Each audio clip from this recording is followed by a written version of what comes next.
Hello friends, நீ நான் காதல் என்ற எபிசோட்ல என்ன நடக்கலாம் அப்படிங்கிறத பற்றி பார்க்கலாம். இன்னைக்கான எபிசோட்டும் ரொம்ப இன்ட்ரெஸ்டிங்கான எபிசோட் அப்படின்னே சொல்லலாம். சுந்தரி முரளிகிட்ட லாவணியா எல்லாம் அந்த பிளானை கரெக்டாக செஞ்சிருப்பாங்கல்ல அப்படிங்கிற மாதிரி ரெண்டு பேரும் பேசிக்கிட்டு இருக்கிறாங்க. அதே நேரத்தில் பார்த்தோம்னா சுந்தரிக்கு ஒரே கவலையாகவே இருந்துகிட்டு இருக்கு. ஏன்னா அணு வந்து ப்ரெக்னெண்ட்டாக இருப்பாங்களோ அப்படிங்கிற மாதிரி கவலைப்பட்டுக்கிட்டு தான் இருக்கிறாங்க. அடுத்து பார்த்தோம்னா எல்லாரும் சாப்பிட உட்காடுறாங்க.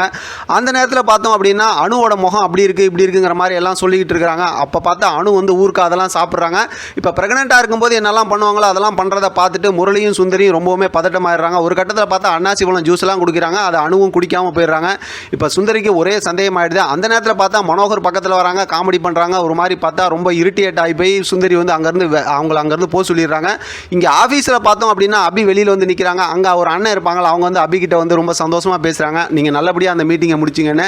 அடுத்து ராகவ் வந்து அந்த குரல் சரியாக போன விஷயத்தை வந்து அபி கிட்ட சொல்லாமல் கொஞ்சம் ஈகோ கிளாஸாக இருக்கிறாரு. அதை கண்டுபிடிக்கிறதுக்கு தான் நம்ம ஏற்கனவே ப்ரோமோவில் பார்த்த மாதிரி ராகவ் பயமுறுத்துறாங்க. அதுக்கப்புறம் அவங்க பேசுகிறாங்க. அதுக்கப்புறம் பார்த்தோம் அப்படின்னா இருங்க இன்னும் 4-5 கொசுவர்த்தி பொருத்தி வைக்கிறேன் அப்படிங்கிற மாதிரி சொல்லி ரெண்டு பேரும் சிரிச்சிடுறாங்க. ரொம்ப சந்தோஷமான ஒரு மூமெண்ட்டாக இருக்குது. இங்கே வீட்டில் பார்த்தோம் அப்படின்னாக்கா முரளி வந்து ராகவோட ரூம்குள்ளார போய் அந்த பீரோலாம் திறந்து அந்த லெட்டரை எடுத்துடுறாங்க. கரெக்டாக அஞ்சலியும் வந்து பார்த்துடுறாங்க. ஆனால் அது இதுன்னு அப்படி இப்படின்னு சொல்லி எலி வந்துருச்சு அப்படி இப்படிங்கிற மாதிரி சொல்லி தப்பிச்சிடுறாங்க. அஞ்சலியும் வந்து அதை நம்பிட்டு வெளியில் போகிற மாதிரி தான் காட்டுறாங்க. அடுத்து பார்த்தோம் அப்படின்னா இங்கே சுந்தரி இந்த விஷயத்தெல்லாம் நினச்சிக்கிட்டு அங்கே கார்டனில் இருக்காங்க. அந்த இடத்துக்கு போகிற முரளி வந்து இந்த விஷயத்தை பேசும்போது அணுக்கு இந்த மாதிரி நடந்திருக்கிறதுலாம் வாய்ப்பு இல்லை, நீங்கள் கவலைப்படாதீங்க அத்தை அப்படிங்கிற மாதிரி முரளி வழக்கம் போல் வந்து சுந்தரிட்ட சொல்லி ஏமாற்றி போடுறாங்க.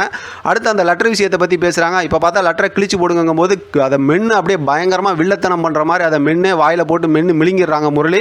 அதை பார்க்குற சுந்தரி அப்படியே அலண்டு போயிருக்கிறாங்க. விஷத்தோட சேருது அப்படிங்கிற மாதிரிலாம் சொல்கிறாங்க. நமக்கு ஏற்கனவே தெரியும் இவங்கெல்லாம் விஷ பாட்டில் அப்படின்னு.